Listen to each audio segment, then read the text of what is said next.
A playoff in the sport of golf is how a tie is resolved at the end of a match or competition, often by means of an extra hole, or holes, being played until a winner emerges. Playoffs are a standard occurrence in match play in professional stroke play tournaments to determine a winner in the event of a tie at the completion of normal play. There are two types of playoff that are used: aggregate playoff and sudden death. They are usually played directly after completion of the final round, with the exception of 18-hole aggregate playoffs which may be held the following day. In many amateur stroke play tournaments, and particularly in club competitions, competitors may not be readily available and other methods are used to determine the winner, such as scorecard count back, whereby the player with the lowest cumulative score over the last 18, 9, 6, 3 or 1 hole is declared the winner. In 1976, the Pepsi-Wilson tournament on the Japan Golf Tour set a record for the longest sudden death playoff on any men's professional tour. It took Peter Thomson 14 holes to defeat Graham Maas, Brian Jones and Shozo Miyamoto. This record still stands today. Sudden death is the most common playoff format in stroke play tournaments and even more so in match play tournaments.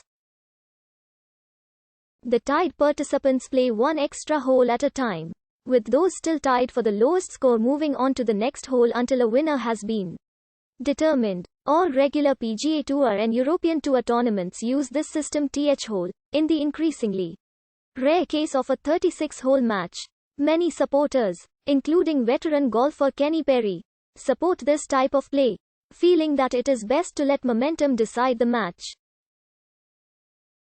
Tiger Woods, when interviewed immediately after his 2008 US Open victory at Torrey Pines, stated that, as a player who's playing well, you want to go more holes. The better player usually wins in more holes.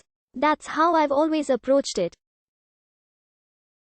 The more holes you give me. If I'm playing well, I want more holes, not just 1 hole, or even 3. Others, such as professional golfer Chris DeMarco, claim that it is not fair to gruel through 72 holes and lose the tournament on one bad swing in sudden death. The aggregate playoff is the oldest playoff format in stroke play tournaments, with the lowest cumulative score in a series of holes, most commonly 3, 4, or 18 holes. This is widely considered to be the fairest way of deciding a winner, as one bad shot does not eliminate all chances of winning, and is used in the 4 men's major championships. One flower of this system is shorter variants, used in 2 majors in the Players' Championship, held immediately after the tournament, take longer to complete than sudden death, meaning that a tournament may risk not being over before sunset. In contrast, a full 18-hole playoff is held the next day, should there still be a tie after the set number of holes. Then sudden death is normally played.